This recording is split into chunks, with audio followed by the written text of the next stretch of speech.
राजा दशरथ अयोध्या के प्रतापी और धर्मप्रिय राजा थे। वे सूर्यवंश के महान शासक माने जाते थे। उनकी राजधानी अयोध्या समृद्ध, सुखी और सुव्यवस्थित नगरी थी। राजा दशरथ प्रजा का पालन पोषण पुत्रवत करते थे और धर्म के मार्ग पर चलने वाले थे।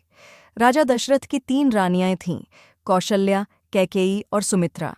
लंबे समय तक उन्हें कोई संतान नहीं हुई, जिससे वे बहुत दुखी रहते थे। पुत्र प्राप्ति की इच्छा से उन्होंने महर्षि ऋष्यशृंग के मार्गदर्शन में पुत्रेष्ठ यज्ञ कराया। इस यज्ञ के फलस्वरूप उनकी रानियों को दिव्य खीर प्राप्त हुई। कुछ समय बाद रानी कौशल्या ने भगवान श्रीराम को जन्म दिया। रानी कैकेयी से भरत और रानी सुमित्रा से लक्ष्मण व शत्रुघ्न का जन्म हुआ। चारों राजकुमार गुणवान, पराक्रमी और आज्ञाकारी थे। श्रीराम अपने सद्गुणों के कारण सभी के प्रिय बन गए। जब श्रीराम युवावस्था में पहुंचे, तब राजा दशरथ ने उन्हें अयोध्या का युवराज बनाने का निर्णय लिया। इससे अयोध्या में उत्सव का वातावरण बन गया।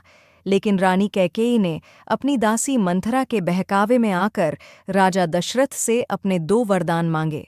पहला, भरत को राजा बनाना, और दूसरा, श्रीराम को 14 वर्षों के लिए वनवास देना।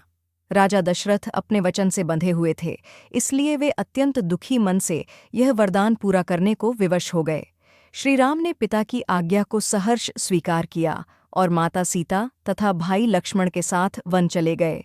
इस वियोग को राजा दशरथ सहन न कर सके और कुछ ही समय बाद उनका निधन हो गया। राजा दशरथ का जीवन हमें वचन पालन, धर्म, कर्तव्य और त्याग की शिक्षा देता है। उनकी कथा रामायण का एक महत्वपूर्ण भाग है और भारतीय संस्कृति में विशेष स्थान रखती है।